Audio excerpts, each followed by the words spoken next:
ngapain hari ini? Mau review kan? Jadi hari ini kita mau review buku-buku ensiklopedia ya, kan? Kita mau review buku ensiklopedi. Ada banyak macam, ada 12 macam. Tapi kayaknya kita reviewnya satu-satu kayaknya soalnya. Ada partnya kan? Ya udah kita ambil aja. Nih yang pertama nih. Mengapa bayangan kita ada di cermin? Mina ya, kayak gini. Kenapa tuh? Kok bisa? Yuk kita baca. Yang pertama sampulnya kayak gini, kayak apa ya? Kayak foto. Yuk, nih, coba baca. Mengapa bayangan kita ada di cermin? Rahasia nenek pelangi. Tersebutlah seorang anak laki-laki. Dia ingin menjadi seniman yang melukis indahnya dunia. Kemanapun pergi, anak tekun itu senantiasa membawa buku gambarnya. Suatu hari saat dia menggambar, muncullah pertanyaan dalam benaknya. Benak, tahu nggak benak apa? Tahu nggak benak apa? Benak itu pikiran atau otak. Bener nggak? Di benaknya. Ya. Nih, dia tuh mikir kayak gini. Mengapa ada mawar berwarna merah? Mengapa ada daun berwarna hijau? Dari mana ya warna-warna tersebut berasal? Coba dari mana? Tahu kan? Dari alam dah. Dari alam. Setiap kali ada yang ingin ditanyakan, biasanya dia mengunjungi nenek pelangi. Nenek itu tinggal di hutan. Mau tahu kenapa dipanggil nenek pelangi? Sebab dia menetap di rumah yang atapnya dicat warna-warna pelangi. Anak laki-laki itu menuju tempat tinggal nenek pelangi. Di tengah perjalanan, dia mendengar isak tangis yang berasal dari suatu tempat. Anak laki-laki itu pun mendekatinya. Serem ya mukanya ya? Kayak badut. Ini badutnya. Serem banget. Ini kan serem nggak? Ya serem lah. Nih, satu-satunya kesukaan ibu itu memandangi bayangan wajahnya di air sumur. Badutnya suka lihat wajah. Ih, serem kan?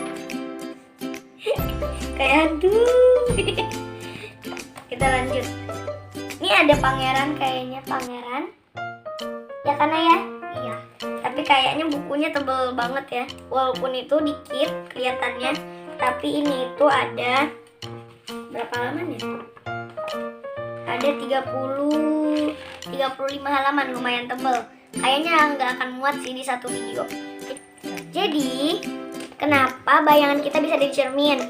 Ayo jawab 5 detik ya. Hitung Naya. 1, 2, 3, 4, 5. Karena cermin memantulkan cahaya. Gitu. Yang bisa jawab di komen ya. Jadi yang kedua ada buku Mengapa Magnet Bisa Menarik Besi. Gak tahu kan Ayah kenapa? Masih bingung kita. Karena ada lem. Nggak ada lem di magnet nih kayak gini nih. Ada bentuk magnetnya. Mengapa magnet bisa menarik besi? Keistimewaan magnet. Gawat, hari ini terjadi jadwal daur ulang sampah. Minggu bergegas membereskan kamarnya. Jika tidak, neneknya akan membuang barang-barang yang dianggap lama, usang, dan tidak terpakai lagi. Saat Minggu merapikan meja, tiba-tiba magnet bundar miliknya menggelinding jatuh. Hilang entah kemana. Magnetnya yang bulat, kan? Iya, magnetnya. Minggu melongok keluar jendela. Dia memanggil Profesor Manmul yang tinggal di sebelah rumahnya. Sang profesor mengetahui banyak hal loh. Iya sih, profesor kan? Minggu senang bersahabat dengannya. Kata Minggu, Profesor Manmul, aku mau minta tolong. Magnetku hilang, bantu aku mencarinya ya. Mendengar teriakan Minggu, Profesor Manmul yang sedang bekerja di laboratoriumnya melonggokkan kepalanya juga keluar jendela. Magnet, tunggu sebentar ya, saya akan ke sana. Kira-kira profesornya ke sana loncat atau lewat bawah? Bawah lah. Ini dia lagi di balkon. Kayaknya nggak kelihatan ya. Di balkon, takutnya loncat. Profesor Manmul pun datang ke rumahnya Minggu. Dia memeriksa tempat hilangnya magnet itu. Lalu sang profesor mengeluarkan magnet tapal kuda yang besar.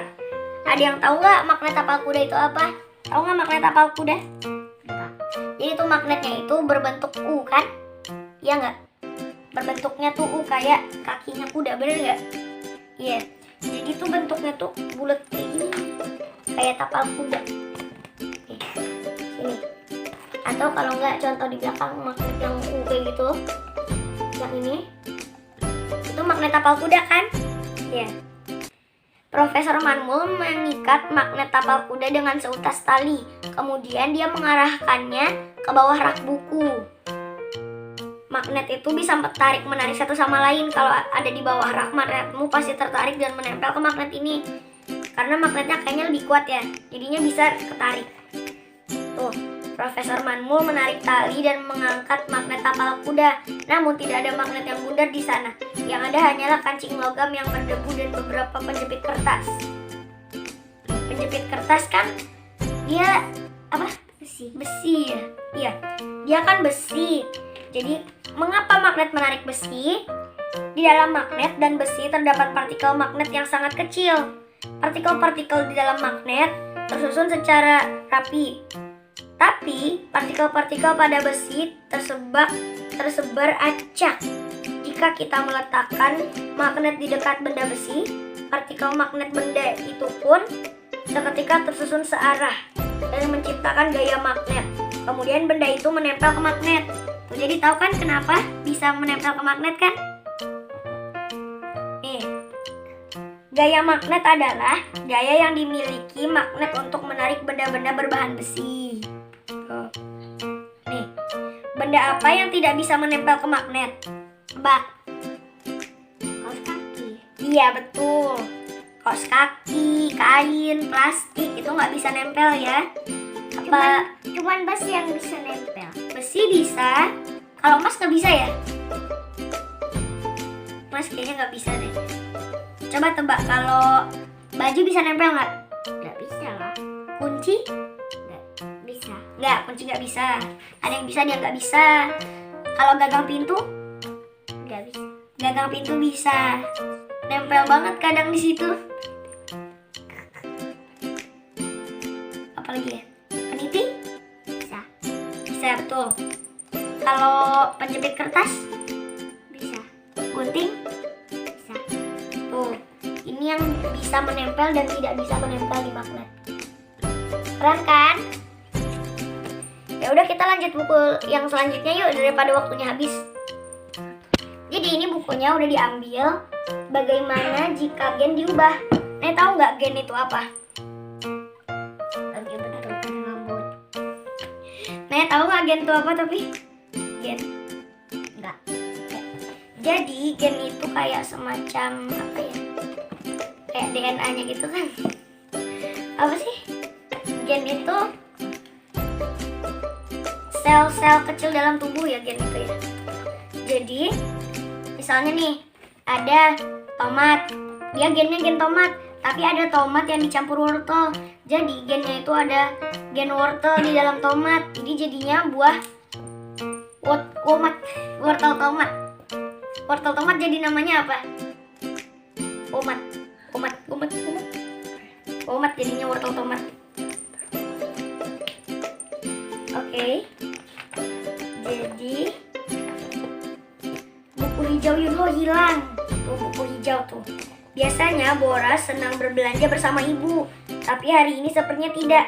Sejak tadi wajah Bora cemberut karena ternyata karena acara TV favorit Bora, Kuis Ding Dong Dunia, akan segera diputar. Dia kesal karena tidak bisa menontonnya. Soalnya Naya nih pergi, ada film yang Naya mau tonton. Naya sedih enggak? Sedih enggak? Enggak sedih. Tapi Naya enggak bisa nonton. Sedih enggak? Dia pasti ketawa juga sih. Sementara itu, Ibu Bora sedang asyik memeriksa info produk yang tercetak di kemasan tahu. Tunggu ya sebentar. Ibu sedang memilih tahu dulu. Bora tidak habis pikir mengapa ibunya sangat memilih, bahkan saat membeli tahu. Ini tahu-tahunya tahu yang organik gitu. ya. Tuh. Naya suka tahu nggak? Nih, mamanya suka. Suka tahu Naya. Tahu goreng atau tahu rebus? Tahu goreng. Tahu goreng. Pakai nasi enggak? Oke. Pakai kecap? Pakai sambal. Apalagi Naya suka pakai sambal. pakai bakso ya? Pakai bakso enak. Enggak. Kalau Teteh juga enggak terlalu suka sih pakai sambal. Nih, ayo kita makan malam. Asyik. Lapar banget nih. Malam ini Ibu Bora menyajikan aneka hidangan lezat, tapi wajah Bora tetap cemberut. Ibu terlalu lama sih memilih tahunnya. Jadi saja aku tidak bisa menonton kuis dingdong dunia. Ibunya bilang, Ibu minta maaf ya Bora, tadi Ibu harus memeriksa terlebih dahulu apakah tahu itu terbuat dari keledai Korea atau bukan. Selain itu, apakah ada zat anti busa yang ditambahkan atau tidak? Tahu zat anti busa nggak? Enggak. Zat anti busa itu bahan-bahan kimia. Jadi itu bahaya. Kimia tuh kayak bahan-bahan kimia. Ada yang bisa racun kimia itu. Jadi kalau misalnya makanannya ada kimia tambahan, itu bahaya tuh buat kesehatan. Iya kan? Tidak bagus untuk tubuh. Iya, tidak bagus untuk tubuh. Nih, zat anti busa. Bahan kimia tambahan untuk mengurangi pembentukan busa pada proses pembuatan tahu. Tuh. Jadi zat anti busa itu biar kalau busa, pernah lihat busa itu nggak berbuih? Ya kayak sabun gitu kan? Pernah nggak lihat tahu ada busanya? Nggak pernah. Jadi tuh tahu yang ada busa itu ya kayak air tahu ya. Boleh nggak fotonya ditunjukin di sini? Nih fotonya nih ya. Jadi benarkah bahan kimia ditambahkan saat fotonya? Iya itu tuh fotonya itu. Kayak foto tahu yang berbusa, karena ya. Jadi kayak sabun bisa cuci tangan. Awan. Bukan, fotonya ini nanti mengambang di sini. Benarkah bahan kimia ditambah saat membuat tahu? Baca ya. Nih, yuk kita baca sama-sama. Tahu dibuat dengan cara mendidihkan kacang. Kacang kedelai yang sudah digiling.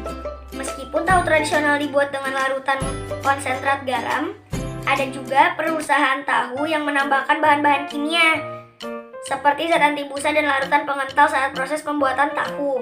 Larutan pengental membuat tahu lebih cepat padat, tujuannya untuk menghemat waktu dan uang. Tapi kadang tahu tradisional bukannya lebih murah ya daripada tahu yang pakai zat-zat kimia kayak gitu. Ya tuh biar hemat waktu aja. Nah, mau kemana sini? Nih, Bora, banyak orang mengubah gen tertentu sesuai keinginan mereka. Semua Kak. Inti dari gen itu ya. Iya, gen. Nah, intinya apa? Kasih ke teman-teman yang lagi nonton. Gen itu intinya kayak sel-sel partikel kecil yang ada di dalam apa ya? DNA ya. Yang ada di dalam tubuh maupun di DNA ada juga kan. Jadi nanti kalau seperti itu ibu menikah di anaknya ada gen HIV yang tumbuh gitu. Iya gitu. Jadi kayak gitu ya teman-teman. Oh ya udah dulu ya buat video sekarang. Nanti kita bikin video lagi. Dadah. Tiga.